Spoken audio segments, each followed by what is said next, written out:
ये कहानी है हरियाणा की बेटी मनीषा की, एक मासूम लड़की जो रोजाना बच्चों को पढ़ाने जाती थी, लेकिन एक दिन वह घर से निकली और कभी वापस नहीं लौटी। उसके बाद जो हुआ उसने पूरे हरियाणा ही नहीं पूरे देश को हिला कर रख दिया। आखिर क्या हुआ था उस दिन मनीषा के साथ? आइए इस दर्दनाक कहानी को शुरू से आखिर तक जानते हैं। आज इस वीडियो को मनीषा की न्याय के लिए पूरा जरूर देखें और ज्यादा से ज्यादा शेयर कीजिए। आज की जो सच्ची घटना मैं आपको सुनाने जा रहा हूं वो हरियाणा प्रदेश के जिला भिवानी की है। भिवानी जिले में एक गांव पड़ता है, दाढ़ी लक्ष्मण। यहीं की रहने वाली एक लड़की थी जिसका नाम था मनीषा। उम्र होगी तकरीबन 19-20 साल। बड़ी ही सीधी सादी, अपने घर वालों की लाडली और पूरे गांव की पहचान। अभी कुछ ही दिन पहले मनीषा ने अपने करियर की तरफ पहला कदम बढ़ाया था। पास ही एक जगह है सिंघानी, वहां पर एक प्ले स्कूल है। उसी स्कूल में उसने टीचर की नौकरी ज्वाइन की थी। रोज सुबह ठीक 8 बजे घर से निकलती और स्कूल में पूरे मन से बच्चों को पढ़ाती, उनका ध्यान रखती और शाम को समय से घर वापस आ जाती। लेकिन 11 अगस्त 2025 का दिन अलग था। उस दिन सुबह रोज की तरह स्कूल गई, सब कुछ सामान्य था। मगर लगभग सुबह 11:23 पर उसने अपने पिता संजय को फोन किया। बोली, पापा आज थोड़ा देर हो जाएगी, मुझे BSSC नर्सिंग का फॉर्म लेना है और भरना है, आप टेंशन मत लेना। पिता ने भी प्यार से जवाब दिया, कोई बात नहीं बेटा, आराम से आ जाना, कोई दिक्कत नहीं है। ये बातचीत यहीं खत्म हो जाती है। संजय को जरा भी अंदाजा नहीं था कि ये उनकी बेटी की उनसे आखिरी लंबी बातचीत साबित हो सकती है। कुछ देर बाद मनीषा को एक और फोन आता है। फिर वह घर पर दोबारा फोन लगाती है। इस बार फोन उसकी मौसी उठाती है। मौसी पूछती हैं, क्या हुआ बेटा? मनीषा कहती है, मौसी जी मैंने एक सूट ऑनलाइन ऑर्डर किया था, डिलीवरी वाला कभी भी आ सकता है, आप उसे ले लेना। मौसी थोड़ी व्यस्त थी, बोली, अरे बेटा हम तो अभी काम में लगे हैं, घर पर हैं भी नहीं। तू ऐसा करो, अपने दादा का नाम बता देना, डिलीवरी वाला आकर सीधे दादाजी को दे देगा। ठीक है मौसी जी, मनीषा मुस्कुराकर कहती है और फोन रख देती है। उसके बाद वह फिर से अपने स्कूल के कामों में लग जाती है, बच्चों को पढ़ाने लग जाती है। जैसे ही दोपहर के 2 बजते हैं, रोज की तरह विद्यालय की छुट्टी होती है। स्कूल की वैन बाहर खड़ी थी। ड्राइवर से वो लड़की कहती है, भैया मुझे ना बस यही पास में ही जाना है। करीब 500 से 700 मीटर की दूरी पर एक आइडियल कॉलेज है, वहां से मुझे BSSC नर्सिंग का फॉर्म लेना है। आप घर चले जाओ, मैं अपना काम करके आती हूँ। उसने कहा, ठीक है बहन जी, और फिर वो गाड़ी लेकर चला जाता है। फिर धीरे धीरे समय बीतता है और शाम हो जाता है। शाम के करीब 6:26 का समय था। लड़की के पिता संजय के फोन पर एक मिस कॉल आई, उनकी बेटी की। मिस कॉल देखते ही उन्होंने तुरंत कॉल बैक करने की कोशिश की, मगर उधर से फोन नहीं लगा। बार बार कोशिश करने पर भी कोई रिस्पॉन्स नहीं मिला। 6:26 में मेरी घंटी बजी, उसका कट गया। फिर मैंने 6:26 मतलब पूरी नहीं हुई थी, कुछ सेकंड बची हुई थी, मैंने उसके साथ अपना फोन उठाया, साथ ही साथ कॉल किया तो फोन बंद था उसका। अब घर के भीतर बेचैनी फैलने लगी। सब सोचने लगे कि आखिर बेटी इतनी देर क्यों कर रही है, वह तो कभी भी इतना लेट नहीं होती थी। परिवार वाले आपस में चर्चा करने लगे कि अब क्या किया जाए। तभी संजय ने ठान लिया, जितनी जल्दी हो सके मुझे वहीं जाकर देखना होगा। वह तुरंत सिंघानी की तरफ निकल पड़े। वहां जाकर उन्होंने सबसे पहले उस प्ले स्कूल के स्टाफ से बातचीत की जहां उनकी बेटी काम करती थी। उन्होंने पूछा, भाई साहब मेरी बेटी आज घर नहीं पहुंची, आपको कुछ जानकारी है कि वो कहाँ गई थी? लेकिन किसी को कोई ठोस जानकारी नहीं थी। चिंता और बढ़ी तो संजय ने 112 नंबर डायल किया और पुलिस से मदद मांगी। कुछ ही देर में पुलिस मौके पर आ पहुंची। गाड़ी में ESI अनूर, कांस्टेबल पवन और ASPO धर्मेंद्र मौजूद थे। अब उम्मीद थी कि पुलिस गंभीरता से तलाशी शुरू करेगी, लेकिन उनके रवैये ने संजय का दिल तोड़ दिया। बातचीत में उन्होंने बेहद गैर जिम्मेदाराना और शर्मनाक बातें कहीं। तुम्हारी लड़की भाग भूग गई होगी, आ जाएगी। जब संजय ने ये बातें सुनी तो वह बहुत गुस्से में आ गया। भाग भुग्गी होगी, आ जाएगी 1-2 दिन के अंदर, 2-4 दिन के अंदर आ जाएगी। बोला क्यों घबरा रहा है? ये बात होकर के फिर मैं उसको बोला भी हूँ, सर मगर ये तो कोई बात नहीं है, इस काम के लिए नहीं आए आप यहाँ पे, जिस काम के लिए आए ना वो काम करो यहाँ पर। उसने तुरंत रिएक्ट किया, लेकिन उसके रिएक्शन के बाद भी जहां जहां पुलिस को तलाश करनी थी, जितनी ईमानदारी और शिद्दत से काम करना चाहिए था, वहां उन्होंने वैसा नहीं किया। उन्होंने बस थोड़ी बहुत औपचारिकताएं निभाई। जब वे लोग आइडियल कॉलेज पहुंचे और वहां के स्टाफ से मिले तो पुलिस वालों का अंदाज देखकर हैरानी हुई। वे ऐसे हंसी मजाक कर रहे थे, पीठ पर हाथ मार रहे थे जैसे बरसों पुरानी जान पहचान हो। वहीं दूसरी ओर एक पिता अपनी बेटी को लेकर परेशान था। पुलिस वाला उनके साथ कोई बातचीत की है, बोले जी ठीक है कोई नहीं फिर मिलेंगे, हम वहाँ आगे। हाँ ऐसे कंधे पे हाथ मार के बोले जी कोई नहीं आप फिर मिलते हैं जी, घर बैठ के मिलेंगे आपसे। ऐसे ऐसे बात हुई उनकी कुछ। आखिरकार रात के लगभग 10 बज गया। तब उन तीनों पुलिस वालों ने संजय से कहा, हमने तो अपनी तरफ से पूरी कोशिश कर ली है, अब आप एक काम कीजिए, नजदीकी लोहारू थाने जाइए और वहां जाकर एफआईआर दर्ज कराइए। संजय ने फिर अपने पिता से बात की। उसके साथ जो एक दो साथी थे उन्होंने भी कहा कि अब तो रात बहुत हो गई है, क्यों न सुबह चलकर एफआईआर कराएं। सबने सोचा कि सुबह जाकर देखेंगे। फिर भी रात में जितना हो सकता था उन्होंने खुद अपनी तरफ से तलाश करने की कोशिश की। 12 अगस्त 2025 की सुबह करीब 8:45 का समय था। उसी दिन संजय सिंह अपने परिवार के कुछ चाचा और करीब 1-2 साथियों के साथ थाने पहुंच गया। उसने पुलिस को बताया कि उसकी बेटी लापता हो गई है, गायब हो गई है। लेकिन यह सुनकर भी पुलिस ने फुर्ती नहीं दिखाई। सुबह से शाम हो गई, कब पूरा दिन निकल गया और कब रात के 7 बज गए किसी को पता ही नहीं चला। संजय को बस थाने में इधर उधर चक्कर कटवाए जाते रहे। आखिरकार देर रात को एफआईआर दर्ज की गई। एसएचओ अशोक कुमार ने एफआईआर दर्ज की और जांच की जिम्मेदारी एएसआई शकुंतला को सौंप दी गई। लेकिन अफसोस, जितनी शिद्दत और ईमानदारी से एक बेटी की गुमशुदगी की जांच होनी चाहिए थी, उतनी गंभीरता से जांच नहीं की गई। और हद तो तब हो गई जब थाने के अंदर ही बातें होने लगीं। शादी विवाह करके चली गई होगी, पिकनिक मनाने गई होगी, वापस आ जाएगी। ये सब सुनकर पिता का दिल टूट गया, आंखें नम हो गईं। उसने सोचा, आखिर मैं करूं तो क्या करूं? मैं पुलिस से मदद मांग रहा हूं और यही लोग कह रहे हैं कि मेरी बेटी कहीं पिकनिक मनाने चली गई है या किसी से शादी कर ली है। क्या हर बेटी ऐसे ही होती है? ये सवाल उसके दिल को चीरने लगे। संजय खुद कॉलेज गया, प्ले स्कूल गया, सीसीटीवी फुटेज की मांग की, लेकिन उसे टाल दिया गया। बस इतना कहा गया, दिखा देंगे, बड़े अधिकारी आएंगे तब मिलेगा। इस तरह की बातें सुनकर वो और निराश हो गया, लेकिन उसने हिम्मत नहीं छोड़ी। 13 अगस्त 2025 की सुबह की बात है।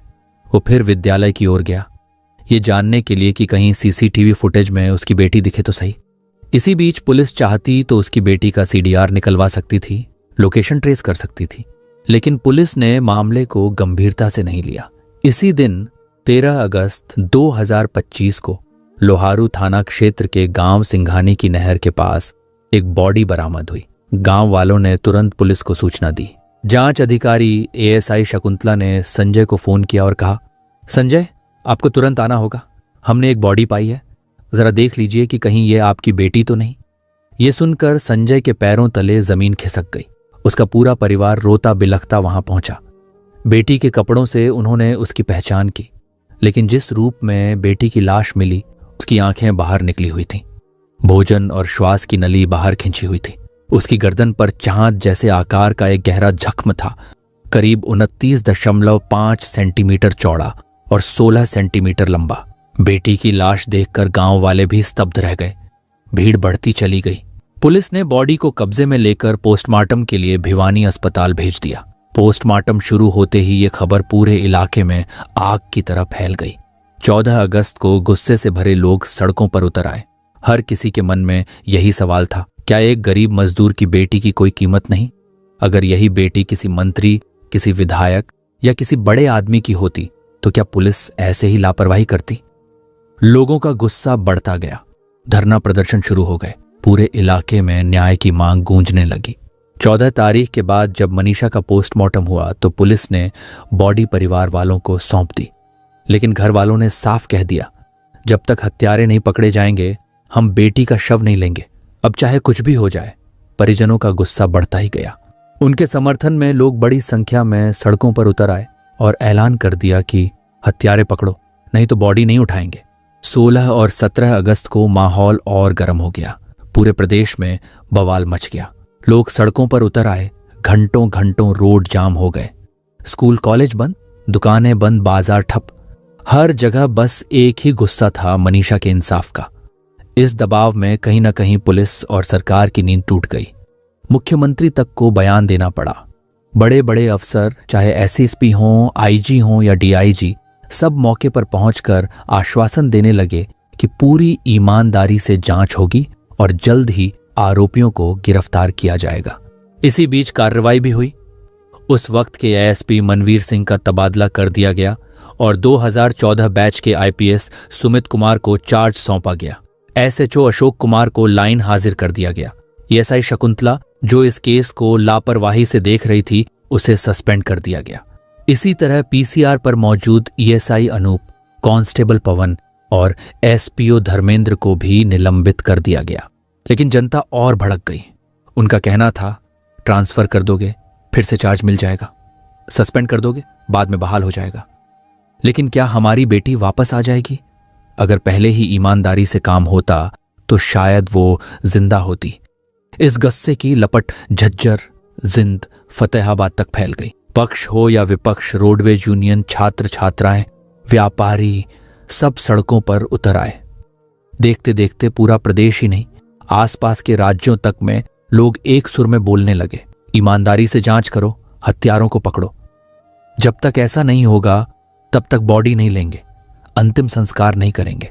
पहला पोस्टमार्टम भिवानी जिला अस्पताल में हुआ। पहली पोस्टमार्टम रिपोर्ट आने के बाद गांव का माहौल और भी उथल पुथल हो गया। डॉक्टरों ने साफ लिखा था, शरीर पर जो गहरे घाव हैं उनमें से ज्यादातर ऐसे लगते हैं जैसे जानवरों ने नोचा हो। गले पर हथियार के वार के निशान नहीं मिले। यौन शोषण का भी कोई सबूत नहीं है। लेकिन जैसे ही यह रिपोर्ट बाहर आई, गांव के लोग भड़क उठे। लोग कहने लगे, इतनी बुरी हालत में लड़की का शव मिला और डॉक्टर कह रहे हैं कि यह जानवरों की वजह से है। अगर ये यौन शोषण और जघन्य अपराध नहीं है तो क्या है? रिपोर्ट में क्यों नहीं लिखी गई है? सच को छुपाने की कोशिश की जा रही है। परिवार का गुस्सा भी 7वें आसमान पर था। भीड़ बढ़ने लगी, नारे लगने लगे। दबाव इतना बढ़ा कि सरकार को पीछे हटना पड़ा। आखिरकार फैसला हुआ कि शव का दूसरा पोस्टमार्टम कराया जाएगा। शव पीजीआईएमएस रोहतक भेजा गया। रोहतक के डॉक्टरों की टीम ने बारीकी से जांच की। रिपोर्ट आई, बलात्कार या यौन हिंसा का कोई सबूत नहीं है। गर्दन और शरीर पर जो चोटें दिख रही हैं, हथियार से नहीं बल्कि जानवरों के नोचने जैसी हैं। लेकिन इस बार एक और चौंकाने वाली बात सामने आई। यह घटना यौन शोषण या हिंसा से जुड़ी नहीं है, बल्कि मौत का कारण हानिकारक दवा का सेवन बताया गया। यह रिपोर्ट आते ही गांव में और बड़ी हलचल मच गई। गांव वाले यह मानने को तैयार ही नहीं थे। उसके बाद जब मामला लगातार बढ़ता चला गया तो 18 अगस्त 2025 की दोपहर के आसपास सोशल मीडिया पर एक पत्र बहुत तेजी से वायरल होने लगा। हालांकि इससे एक दिन पहले डॉग स्क्वाड और पुलिस की टीम ने नहर के आसपास का पूरा इलाका जहां से बॉडी मिली थी छान मारा था। हर जगह पड़ताल हुई, लेकिन कोई ठोस सबूत नहीं मिला। कहा जा रहा था कि कुछ सबूत छुपाने की भी कोशिश हुई, लेकिन कई अहम सुराग ऐसे थे ही नहीं जिन्हें आसानी से जुटाया जा सके। 18 अगस्त को जब सोशल मीडिया पर वो पत्र वायरल हुआ, पत्र में लिखा था, सॉरी मम्मी पापा, मेरी वजह से आप दोनों को तकलीफ में नहीं देख सकती। आपने मेरे लिए बहुत कुछ किया है। मैं कभी गलत नहीं थी और न ही मैंने कुछ गलत काम किया। बस मैं आपके सपने पूरे करना चाहती थी। मैं बीएसएससी नर्सिंग कर रही थी क्योंकि नॉर्सेट क्रैक करके नर्सिंग ऑफिसर बनना चाहती थी ताकि आप दोनों का सपना पूरा कर सकूं। लेकिन मैं आप दोनों पर बोझ नहीं बन सकती। अगर मैंने आपको कभी दुख दिया हो तो माफ कर दीजिए। आप दुनिया के सबसे अच्छे माता पिता हो। मुझे जिंदगी देने के लिए धन्यवाद। आपने मुझे राजकुमारी की तरह पाला। कोई हो तो प्लीज मेरे पेरेंट्स का ख्याल रखना। ऐसा पत्र सोशल मीडिया पर वायरल हुआ, लेकिन यह पत्र असली है या नकली, इस पर अब भी सवाल खड़े हैं। सबसे बड़ा सवाल लोगों के मन में यही है कि अगर यह सचमुच मनीषा ने अपने माता पिता के लिए लिखी थी तो उसने अंग्रेजी में क्यों लिखी, जबकि उसके माता पिता को अंग्रेजी पढ़नी आती ही नहीं। अब बड़ा सवाल यह है कि पुलिस इस मामले को कहीं पलटने या शांत करने की कोशिश तो नहीं कर रही, क्योंकि मनीषा की लाश 13 अगस्त को मिली थी और अचानक 5 दिन बाद यह पत्र कहां से आ गया। अगर पहले मिला था तो पुलिस ने शुरुआत में ही खुलासा क्यों नहीं किया। इसके अलावा मनीषा 11 अगस्त को लापता हुई थी और 13 को बॉडी मिली। सवाल यह भी है कि अगर शव 2 दिन तक खेत में पड़ा रहा तो उस दौरान किसी की नजर क्यों नहीं पड़ी, क्योंकि वह जगह एक आम रास्ता था और वहां से कई लोग आते जाते रहते थे। लाश पर गले में गहरे जख्म के निशान भी मिले। इस बीच इस केस में एसपी का ट्रांसफर हुआ और कई पुलिस वाले सस्पेंड हुए। अगर यह पत्र शुरू से पुलिस के पास था तो उन्होंने शुरू में इसे सार्वजनिक क्यों नहीं किया? 4 दिन से मामला राजनीतिक रंग ले रहा था। विपक्ष के नेता धरने पर बैठ रहे थे। ऐसे में पुलिस ने पहले ही यह स्थिति साफ क्यों नहीं की? परिवार और जनता की लगातार मांग के बाद अब सरकार ने इस मामले की जांच सीबीआई को सौंप दिया है। आगे देखना होगा कि जांच में क्या नए खुलासे सामने आते हैं। अगर आपने अभी तक वीडियो को लाइक नहीं किया है तो कृपया वीडियो को लाइक करें और चैनल को सब्सक्राइब जरूर करें। धन्यवाद।